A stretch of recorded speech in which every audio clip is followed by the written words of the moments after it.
Hello guys, ये यहाँ पे बेसिक इंट्रोडक्शन देने के बाद में, ऐप की क्वालिटी बताने के बाद में, अब आते हैं यहाँ पर मेन मुद्दे में। मैं आज आपसे पूछता हूँ, क्या CSIR का ये तरीका ठीक है? अभी आप सोच रहे होंगे यार क्या तरीका लेकर के आया है।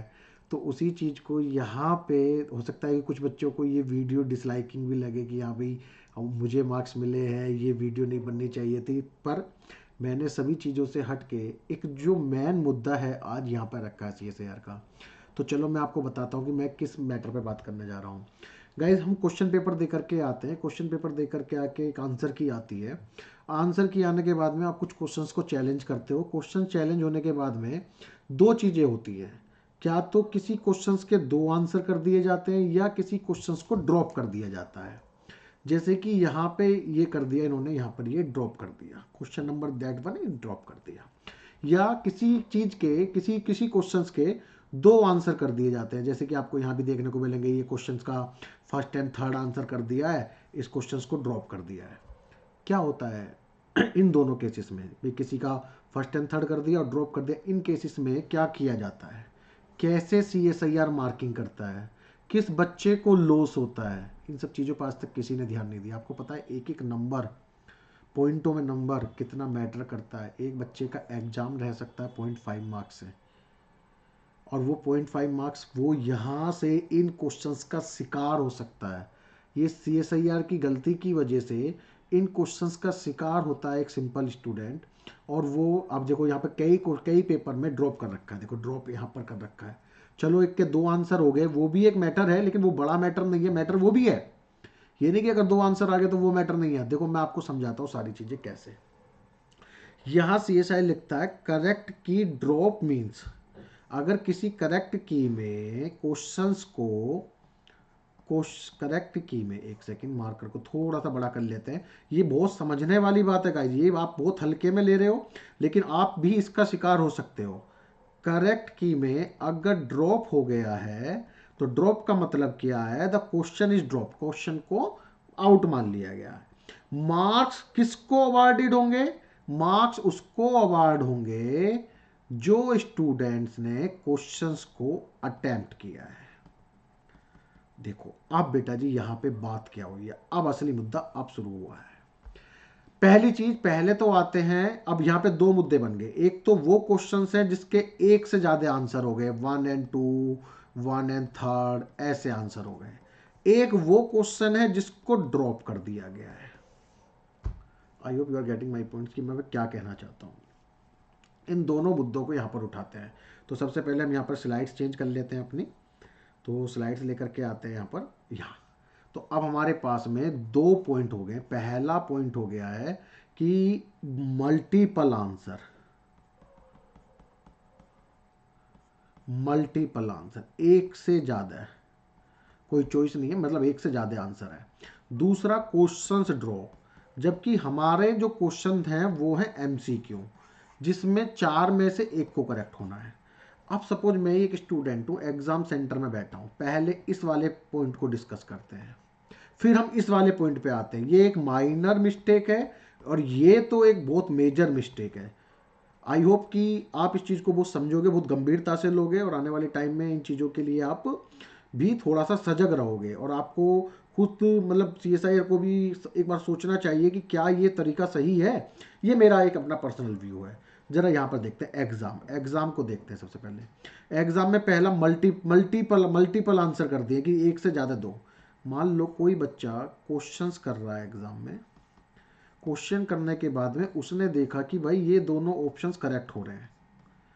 अब वो मार्क तो किसी एक पे कर सकता है। अब बच्चा डर गया, बच्चा कंफ्यूज हो गया, वो एग्जाम में बैठा हुआ कि यार मैं मार्क्स 1 करूं कि 2 करूं, ये तो दोनों आंसर ठीक है। अब बच्चा हुआ डिलेमा में है। उस चक्कर में उस क्वेश्चंस को कई बच्चे आते हुए छोड़ देते हैं। ये मेरे साथ नहीं, आप सबके कई बच्चों के साथ ये हुआ होगा, यार ये दोनों आंसर ठीक लग रहे हैं, इस क्वेश्चन को करना चाहिए कि नहीं करना चाहिए। इसकी जगह बच्चा हो सकता है कोई और क्वेश्चंस करे। अब बच्चा क्या करेगा? अपने क्वेश्चंस को कंप्लीट करने के लिए किसी और क्वेश्चन पे जाएगा, क्योंकि चलो रिलैक्सेशन मिलता है, किसी और क्वेश्चन पे चला जाएगा। अगर वो क्वेश्चन रॉन्ग हो गया जो इसने इस क्वेश्चंस की जगह चूज किया है, एक बच्चे का आता हुआ क्वेश्चन गलत हुआ कि नहीं हुआ?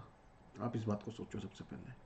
एक बच्चे का आता हुआ क्वेश्चन गलत हुआ। इस क्वेश्चन को बच्चा इसलिए निशान नहीं लगाया क्योंकि इसको दोनों आंसर समझ में आ रहे थे, लेकिन आंसर उसको एक लगाना था। कल को CSIR को एक आंसर ना दे दे, इस वजह से इस क्वेश्चन को, और CSIR इस बात को कहीं इंस्ट्रक्शन में कहीं मेंशन भी नहीं करता है, अगर आपको कोई क्वेश्चन में 2 से आंसर लग रहे हैं आप किसी एक पे लगा दो बात, ऐसा कहीं मेंशन नहीं होता है पेपर के अंदर।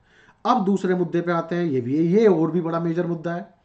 अब यदि क्वेश्चन आप सेकंड स्टेप पे आपने क्वेश्चन को क्यों ड्रॉप किया, क्योंकि क्वेश्चन कहीं ना कहीं रॉन्ग है, आपने तभी तो आपने उसको ड्रॉप किया है, अदरवाइज आप एक से ज्यादा आंसर दे देते भाई, इसको आंसर ये भी कर दो वो भी कर दो। अब क्वेश्चन कहीं ना कहीं रॉन्ग है। अब मान लो मैं एग्जाम में बैठा हूं, मुझे पता चल गया कि ये क्वेश्चन रॉन्ग है, मैंने इस क्वेश्चन को सोल्व भी नहीं किया क्योंकि ये रॉन्ग था, इसकी जगह में कोई दूसरा क्वेश्चन मैंने चूज किया इसके एवज में, और वो क्वेश्चन किसी वजह से वो मेरा रॉन्ग हो गया, चलो वो मेरे कॉन्सेप्ट की वजह से रॉन्ग हो गया। अब बात एक समझना, ये क्वेश्चन मैंने इसलिए नहीं किया क्योंकि मुझे आता था, लेकिन मैं समझ गया कि क्वेश्चन रॉन्ग है और मैं करके नहीं आया, उसकी जगह मैंने दूसरा क्वेश्चन किया। अब दूसरे क्वेश्चन का ऑप्शन तो सभी को मिल रहा है ना, कोई दूसरा बच्चा कर सकता, लेकिन एक बच्चे ने ये क्वेश्चन कर दिया। अब मुझे पहले तो ये बताओ, जब क्वेश्चन रॉन्ग था तो बच्चे ने कर कैसे दिया? अब मतलब उसके लिए चारों ऑप्शन बढ़िया हो गए, चाहे वो ए लगाए, चाहे वो बी लगाए, चाहे वो सी लगाए, चाहे वो डी लगाए। अब बच्चा जो भी आंसर लगा रहा है इनमें से ए बी सी डी में से, जिसने अटेम्प्ट भी किया है रॉन्ग होने के बाद में, पहली बात तो मैं बच्चे से पूछना चाहता हूं, उसने रॉन्ग होने के बाद में उस क्वेश्चन को अटेम्प्ट कैसे कर दिया? अगर उसने अटेम्प्ट कर भी दिया तो उसको मार्क्स दिए जा रहे हैं। अब एक चीज सोचो, क्या ये बच्चा सही था या ये बच्चा सही है? मार्क्स किसको मिलने चाहिए थे भाई? क्या तो यहाँ पर कुछ ना कुछ एक अलग तरीके से रूल बनना चाहिए जो किसी भी बच्चे का नुकसान ना हो। यहाँ पर रूल ये बनना चाहिए, अगर कोई क्वेश्चन ड्रॉप हो गया है तो वो सभी के लिए ड्रॉप हो गया है, कहीं ना कहीं ड्रॉप हो गया सब क्या, अब वो क्वेश्चन गिनती काउंटिंग में ही नहीं आएगा। अब एक चीज सोचो, जब किसी एक बच्चे ने, तो बच्चे की इंटेलिजेंसी तो यहाँ देखी जाएगी ना, बच्चे ने समझ लिया क्वेश्चन होंगे, मैं सोल्व भी नहीं कर रहा, मुझे समझ में ही नहीं आ रहा। एक तो उस बच्चे का टाइम गया, जो बच्चा रॉन्ग क्वेश्चन, उसने कहीं बहुत ज़्यादा दिमाग भी लगाया होगा, क्वेश्चन को टाइम भी दिया होगा, उसका टाइम गया, वो जल्दी जल्दी में दूसरा क्वेश्चन उसने अटेम्प्ट किया, वो भी उसका रॉन्ग हो गया। यहां पर उसने टाइम दिया क्योंकि उसने पहचान लिया, और उस बच्चे को मार्क्स ही नहीं मिल रहे हैं। एक वो बच्चा जिसने गलत होने, क्वेश्चन गलत है, मुझे समझ में नहीं आया, अगर कोई क्वेश्चन गलत है तो उसने कर कैसे दिया बच्चे ने, उसने अटेम्प्ट कर भी दिया, उसको वहां पर मार्क्स मिल रहे हैं। बस मेरा यही मुद्दा था, क्या ये CSIR का जो मेथड है क्या ये सही है? क्या कहते हो गाइस? कमेंट में मुझे ज़रूर बताना, और वीडियो यदि अच्छी लगे तो इसे लाइक करना, और यदि आप जानते हो, समझते हो कि हाँ ये चीज़ कहीं ना कहीं गलत हो रही है, तो इस चीज़ को आप कहीं ना कहीं आप बोलना, जो भी आप लेटर लिख सकते हो, जो भी आप बॉडीज़ को बोल सकते हो कि हाँ यहाँ पर हमारे लिए कहीं ना कहीं गलत हो रहा है। तो एक साधारण बच्चे का किसी ना किसी 0.5 मार्क्स की वजह से, इस चीज़ की वजह से एग्ज़ाम रह सकता है। आई थिंक इस चीज़ के लिए आपको सजग होना चाहिए। तो मेरा मैसेज सिर्फ आपको इस वीडियो में इतना ही देना था। Thank you so much.